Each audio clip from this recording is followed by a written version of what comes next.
नए साल की शुरुआत से पहले ही देश भर में जिस योजना को लेकर सबसे ज्यादा चर्चा है वह है प्रधानमंत्री आवास योजना। क्योंकि सरकार ने इस बार सिर्फ घोषणा नहीं की है बल्कि पहली किस्त भेजने की प्रक्रिया को जमीन पर लागू भी कर दिया है। यही वजह है कि पहले हफ्ते में ही लाखों लोगों के बैंक खातों में सीधे पैसा ट्रांसफर होने वाला है और जिनका रिकॉर्ड पूरा और सही है उन्हीं के खाते में यह राशि पहुंचेगी। सरकार ने बिल्कुल साफ शब्दों में कह दिया है कि इसमें कोई डील नहीं होगी, कोई सिफारिश नहीं चलेगी और किसी भी स्तर की मनमानी स्वीकार नहीं की जाएगी। सिस्टम वही नाम आगे बढ़ाएगा जो डिजिटल जांच में पूरी तरह फिट बैठेगा। इसलिए अगर आपने यह सोच लिया कि बाद में देख लेंगे या अभी समय है, तो संभव है सिस्टम आपको अपने आप पीछे छोड़ दे और आप केवल इंतजार करते रह जाएं। प्रधानमंत्री नरेंद्र मोदी का संदेश इस योजना को लेकर बिल्कुल स्पष्ट है कि हर पात्र गरीब परिवार के सिर पर पक्का छत होना चाहिए। लेकिन यहां एक शब्द बहुत अहम है, पात्र। पात्र वही माना जाएगा जिसका आधार, बैंक खाता, जमीन का रिकॉर्ड और परिवार का पूरा डाटा आपस में मेल खाता हो। अब यह योजना पहले की तरह केवल पंचायत की सूची या कागजी सिफारिशों पर नहीं चल रही बल्कि पूरी तरह डिजिटल वेरिफिकेशन के भरोसे आगे बढ़ रही है। यही कारण है कि कई लोगों का नाम न तो काटा गया है और न ही किसी को कोई नोटिस दिया गया है, बल्कि उनकी फाइल सिस्टम के अंदर ही रोक दी गई है। बाहर से देखने पर सब ठीक लगता है, लेकिन अंदर से प्रक्रिया आगे नहीं बढ़ रही। अब सबसे बड़ा सवाल आता है पैसों का, क्योंकि आखिर घर बनेगा तो पैसों से ही। सरकार ने इस बार आवास सहायता राशि को पहले से बेहतर बनाया है। केंद्र सरकार, राज्य सरकार और दूसरी जुड़ी हुई योजनाओं को मिलाकर कुल फायदा 3 लाख से लेकर 5 लाख तक पहुंच सकता है। लेकिन यह समझना बहुत जरूरी है कि यह पैसा एक साथ नहीं मिलेगा। यह पूरी राशि किस्तों में दी जाएगी और हर किस्त से पहले सिस्टम यह जांच करेगा कि पिछली शर्त पूरी हुई है या नहीं। यानी अगर पहली शर्त में ही गड़बड़ी रह गई तो आगे की पूरी प्रक्रिया वहीं अटक जाएगी।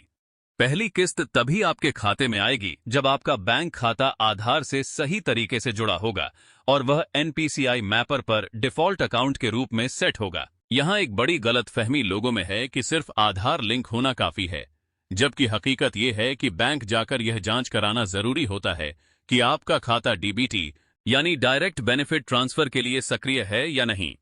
खासतौर पर जनधन खातों में यह समस्या ज्यादा देखने को मिलती है, क्योंकि कई खातों में केवाईसी अधूरी होती है या लेन देन की सीमा लगी होती है। ऐसी स्थिति में जब सरकार पैसा भेजती है तो वह खाते में आने की बजाय वापस चला जाता है। एक बार राशि रिवर्ट हो गई तो उसे दोबारा आने में कई महीने लग सकते हैं।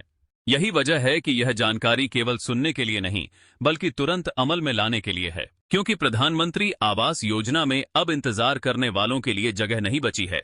सिस्टम तेज है, नियम सख्त हैं और मौका केवल उन्हीं को मिलेगा जिन्होंने समय रहते अपना रिकॉर्ड दुरुस्त कर लिया है। अब अगर नाम सूची में जुड़ने की बात करें तो यहां सबसे पहले एक बड़ी गलतफहमी दूर कर लेना जरूरी है। बहुत से लोग ये मान बैठे हैं कि अगर उनका नाम 2011 की पुरानी सूची में नहीं था तो अब उन्हें इस योजना का कोई लाभ नहीं मिलेगा, जबकि सच्चाई यह है कि सरकार ने नए सर्वे के जरिए पात्र परिवारों को जोड़ने की प्रक्रिया शुरू कर दी है। फर्क केवल इतना है कि अब सर्वे पहले जैसा नहीं रहा। अब कोई कागज लेकर घर घर घूमने वाला सिस्टम नहीं है, बल्कि पूरा सत्यापन डिजिटल तरीके से किया जा रहा है। घर की स्थिति को सैटेलाइट इमेज, मोबाइल ऐप और सरकारी डाटा से मिलाया जा रहा है। अगर सिस्टम को यह दिखाई दे गया कि जिस घर को कच्चा बताया गया है वहां पक्का निर्माण पहले से मौजूद है, तो फाइल वहीं रुक जाती है और उस स्थिति में कोई अधिकारी भी कुछ नहीं कर पाता। इसके बाद अगला चरण लाइव फोटो और लोकेशन का होता है, जिसमें यह जांच होती है कि तस्वीर उसी जगह की है या नहीं। अगर फोटो और लोकेशन में जरा सा भी फर्क निकला तो नाम आगे नहीं बढ़ता। तीसरे स्तर पर परिवार और संपत्ति की जांच होती है, जहां वाहन, जमीन और दूसरे सरकारी रिकॉर्ड देखे जाते हैं। अगर इनमें से कोई भी जानकारी तय सीमा से बाहर पाई गई तो व्यक्ति अपने आप इस योजना के लिए अपात्र मान लिया जाता है। यानी अब यह तय करने का काम इंसान नहीं बल्कि सिस्टम कर रहा है। यही वजह है कि कई लोग बिना किसी सूचना के बाहर हो जाते हैं।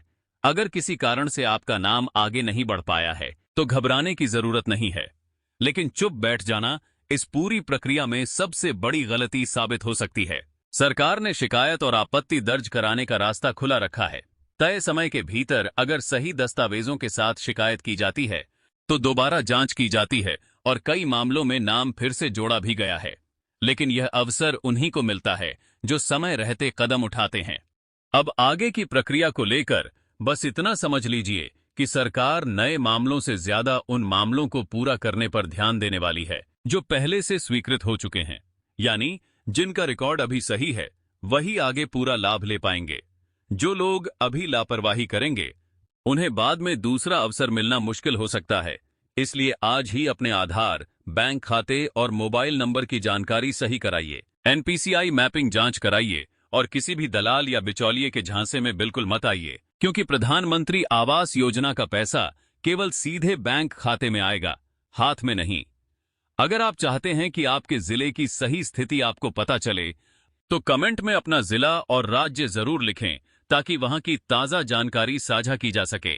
साथ ही ऐसे ही सटीक और भरोसेमंद अपडेट के लिए चैनल भारत सेतु न्यूज को अभी सब्सक्राइब करें और वीडियो को लाइक जरूर करें ताकि कोई भी महत्वपूर्ण सूचना आपसे छूट न जाए।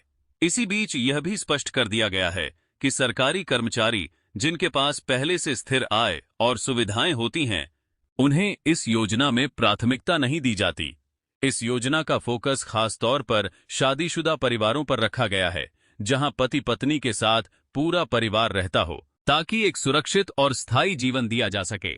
साथ ही लाभार्थी का भारत का मूल निवासी होना जरूरी है, यानी पहचान और निवास दोनों भारत में मान्य होने चाहिए। अब बहुत से लोग यह भी पूछ रहे हैं कि जिन्होंने पहले कभी आवेदन नहीं किया था उनका क्या होगा, तो सरकार ने उनके लिए भी रास्ता खुला रखा है। जिन लोगों से किसी वजह से पहले आवेदन छूट गया था वे अब भी आवेदन कर सकते हैं। वहीं जिन्होंने पहले से आवेदन कर रखा है उनके लिए सबसे जरूरी काम है अपनी स्थिति की जांच करना, यानी सूची में अपना नाम देखना, क्योंकि कई राज्यों में यह सूची तैयार हो चुकी है और सार्वजनिक भी की जा रही है। अगर आपका नाम सूची में है तो अगला और सबसे अहम कदम बैंक से जुड़ा हुआ है। यही वह जगह है जहां सबसे ज्यादा लोग गलती कर देते हैं। सरकार ने साफ चेतावनी दी है कि जिन लाभार्थियों के बैंक खाते में ई-केवाईसी, आधार लिंक, एनपीसीआई मैपिंग और डीबीटी से जुड़ी प्रक्रिया पूरी नहीं होगी, उनका पैसा अटक सकता है। यानी बैंक में जरा सी भी कमी रही तो राशि खाते में नहीं पहुंचेगी।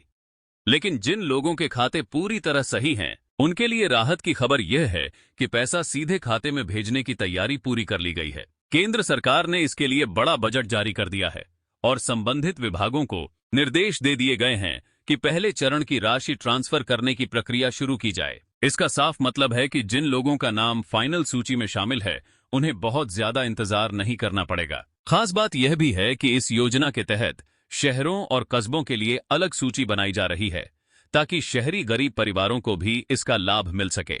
यानी यह योजना केवल गांवों तक सीमित नहीं है बल्कि कस्बों और शहरों में रहने वाले जरूरतमंद लोगों तक भी पहुंच रही है। सरकार आगे की तैयारी भी कर चुकी है और आने वाले समय को ध्यान में रखते हुए राज्यों और क्षेत्रों में किस्तें भेजने की योजना बनाई जा रही है। जिन राज्यों में सूची पूरी हो चुकी है वहां लाभार्थियों को तय समय पर उनके बैंक खातों में पहली किस्त भेजी जाएगी और कुछ राज्यों में इसका असर सबसे ज्यादा देखने को मिलेगा। अब आखिर में सवाल यही उठता है कि आपको कैसे पता चले कि आप इस योजना में शामिल हैं या नहीं। जवाब बहुत सीधा है, अपनी सूची जरूर जांच करें और बैंक से जुड़े सभी काम समय रहते पूरे कराएं, क्योंकि सरकार ने साफ कर दिया है कि पैसा तभी आएगा जब सिस्टम में सब कुछ सही होगा। अगर एक भी कड़ी अधूरी रह गई तो ट्रांसफर रुक सकता है। इसलिए यह वक्त लापरवाही का नहीं बल्कि समझदारी दिखाने का है। और अब एक सवाल आपसे भी है, आप किस राज्य और किस जिले से यह जानकारी देख या सुन रहे हैं? और क्या आपको या आपके आसपास किसी को इस योजना का लाभ मिला है या मिलने वाला है? अपनी जानकारी साझा करना जरूरी है, क्योंकि सही सूचना से ही और लोगों को सही समय पर फायदा मिल पाता है।